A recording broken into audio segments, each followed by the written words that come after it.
Posted by you/bruised-eyed-main 1234. I, 20F, have been dating my boyfriend, 20M, since September 2017, but we have been seeing each other since June 2016.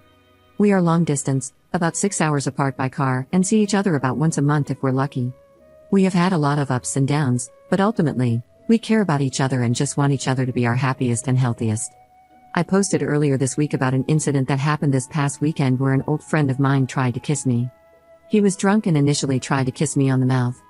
I pulled away, and he then tried to kiss my neck, leaving a bruise. I bruise incredibly easily as I have very fair skin and poor circulation. The entire incident lasted no more than a few seconds. I did not expect or want this to happen, and I thought the friend in question knew I had a boyfriend. I actually thought he also had a girlfriend until he kissed me, so it definitely caught me off guard.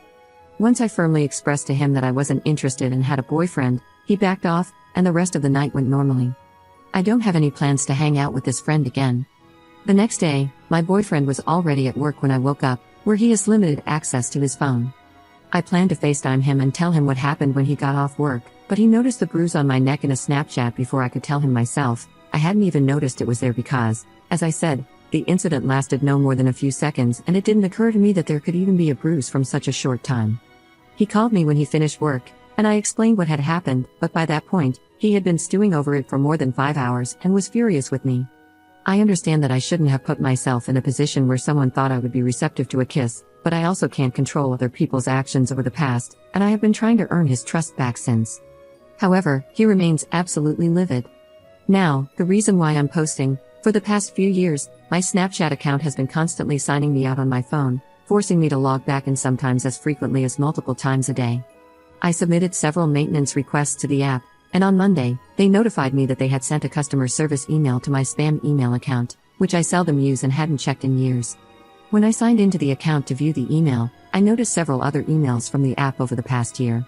Most notably, there was a series of emails from August 3 to 6, 2017, informing me that someone had connected to my account on those specific dates from a location in a neighboring country. My boyfriend and a few of our mutual friends happened to be on vacation in that exact place on those exact dates. We were not dating at that time. I have confirmed the dates of that trip with someone else who was there.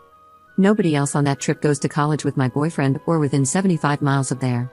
Getting fearful, I went on the Snapchat website and downloaded my data, which basically gives you all the data the company has stored about your account over a certain period. This data included the location history of where my account had been accessed for the last 2 months, with each data point consisting of a date, time, latitude, and longitude of where the account was used. It revealed that dozens of times over the last 2 months, sometimes as often as multiple times in the same day, my account was accessed from where my boyfriend lives. These data points are very specific, to 3 decimal points, and correspond directly to his house, various buildings on his campus, and other places in his college town that he frequents. All of these occurred on dates when I was definitively in my own college town, 400 miles away. You can actually see me and whoever it is fighting for control of the account, with me signing in 1 hour, then it signing in from his town the next hour, and us going back and forth for a while. The data only goes back 2 months, but the emails and the pattern of Snapchat logging me out, which is their attempt at security, when you log into an account on one device, it force logs it out on all others, indicate that this has been happening with this level of regularity for over a year. I confronted my boyfriend about this as soon as I found out. He was initially indignant, then horrified once I presented him with all the evidence. He emphatically maintains that it isn't him doing it. He can't provide any other explanations, and his best guess is that he is being framed, although he has no idea by whom. He has said a few times that if I need to find an explanation, he'll let his reputation take the hit because he loves me that much and hates to see how this is hurting me. He has now also shifted the conversation back to the incident from this weekend, saying that if he were guilty, what point would he have in lying, since he already thinks I slept with someone else anyway, which he hadn't told me before he brought it up. This is an especially sensitive subject for me because, 2 years ago, I was most likely raped by a very close friend, but I have only been able to piece together what happened after the fact based on other information. Not having a clear answer or knowing for sure about what happened then absolutely tore me apart and still affects me immensely. My boyfriend knows all of this and helped me through the fallout. I don't want to believe he would lie to me after seeing how much not knowing what happened before destroyed me. Snapchat is my main method of communication with many of my friends, and I save all my direct messages on the app so I can reference them later. For over a year, someone has been going through my photos, my messages, seeing who I talk to, and watching me without my knowledge, and I can't find any other explanations for all this information besides it being my boyfriend. Not knowing what happened here will absolutely destroy me, and he knows this. I so desperately want to believe it's something else, and I want to trust him, just like I want him to trust that I didn't sleep with my friend, but I just can't find any answers. My question is, does anyone have any other possible explanations for what could have happened besides the obvious? What should I do now? And how can I convince my boyfriend I didn't sleep with my friend without compromising my feelings in this situation? Update 4 days later. I posted a few days ago about finding an overwhelming amount of evidence that my boyfriend of 1 year had been signing into my Snapchat account from his phone for over a year. Yet, when I confronted him about it, he claimed he was being framed. He also accused me of sleeping with a friend who made a move on me that past weekend. I asked here for any other possible explanations for what might have happened besides the obvious, and for advice on how to prove to him that I didn't have sex with that guy. Everyone here told me I was out of my mind to think it was anything else, and that it didn't matter what he thought of me, that he was violating my privacy, and that there were no other possibilities. I realized y'all were right, and I came up with a plan. I met my boyfriend in a diner, got there early, and told the waitress what was about to go down. I then set up my laptop with all the evidence I had gathered and waited for him to show up. When he arrived, he was combative and initially tried to accuse me of sleeping with that guy again, but I quickly took control of the conversation and began my speech. I walked him through every piece of incriminating evidence, of which there was a lot, and asked if he still thought he was being framed. He denied it a few more times. At that point, I told him that in our state, what was happening constituted fourth-degree felony stalking. There was too much evidence for it to be a series of technical glitches, so either he was stalking me, or someone else was stalking both of us. I told him this was his last chance to come clean to me, or, if he still said it wasn't him, we were going to get in my car, drive to the police station, and turn the case over to a detective, at which point it would be investigated, and whoever did it would be charged. I explained that once I turned it over to the police, it would be out of my hands, and there would be consequences for whoever was responsible. He said he wasn't going to the police station and insisted again that he didn't do it. So, I stood up, put on my coat, and said we were going to see a detective and file a report because those were his only remaining options.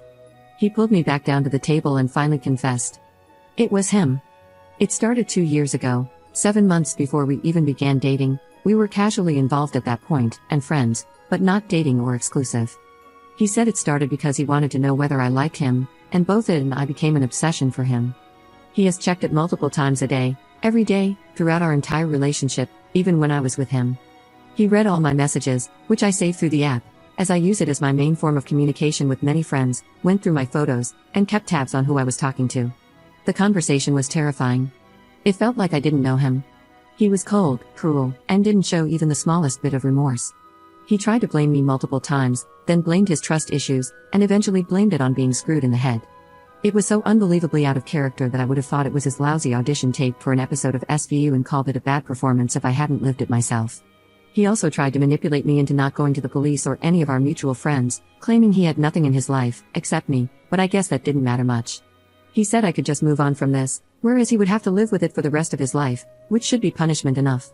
He then tried to tell me that I owed him by not telling anyone else, because I ruined his life when I gave him an STD, which I got when I was SA'd by a former friend, was easily cured, and which we had discussed at length, where he reassured me that it wasn't my fault. Oh, and he knew I hadn't slept with that guy because he read my conversation with him, where the guy said, "Hey, I'm sorry about last night, I didn't know you had a boyfriend, and I never would have tried to make a move on you if I had known." He had only said that to try to make me defensive and so flustered about something else that I would drop my investigation into the Snapchat thing. He even quoted my own conversations back to me. I made him sign a paper where he wrote out what he did, just in case he tries to go back on his word later. Then, I left. So, it's over now. I've blocked him on everything. I actually cried when I blocked his number, as sad as that is. All that's left is to move on. I'm debating whether to tell our mutual friends or not, because honestly, I'm resentful that he tried to manipulate me into not doing so, and I don't feel like I owe him anything at this point. Anyway, thanks for all your help. Edit. Holy cow, this is a turnout. I went to bed last night and went to work today expecting to see a few responses. I mostly just updated because I hate when people don't update. Thank you so much to everyone for all the support. I've taken the advice of most people here and told a few trusted friends. Their response has been kind of disappointing, with a boys will be boys mentality of well, now you know you're better apart than together, just give it time. I'm hoping they'll come around.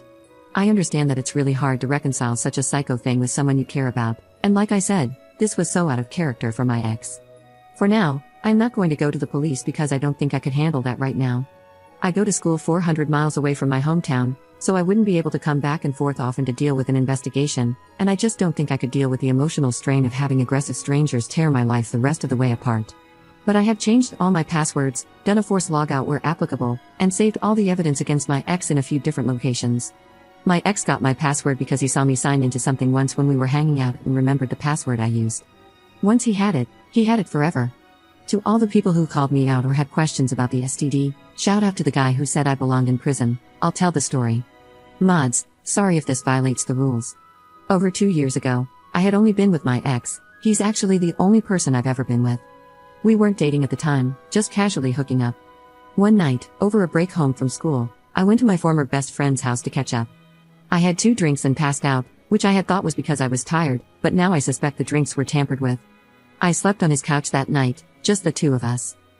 I woke up the next morning feeling kinda sore but didn't really think anything of it, went home, and didn't dwell on it. 2 months later, another friend came to me and told me that she had fallen asleep at that same friend's house just days before I did, that he had spiked her drink, and she had woken up in the middle of the night to him raping her. She froze, left when he went back to sleep, went to the hospital, got a kit done, and tried to move on with her life. She never went to the police because this friend's family is very involved with the police in our area, and police response to SA is a joke anyway.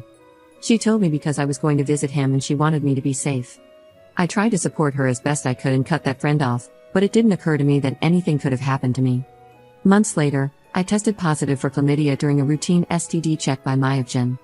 That's when I put all the facts together and realized what had happened, although I never got closure or a sure answer. I always used protection with my ex, but that doesn't guarantee anything. I didn't knowingly give him an STD or even know that I had it. Chlamydia is curable with a single antibiotic, and there were no lasting physical effects on either of our lives. Anyway, thanks so much to everyone who expressed support. This has been an overwhelming and difficult time, and the reassurance from folks here has really made a difference in how I've been able to wrap my head around this.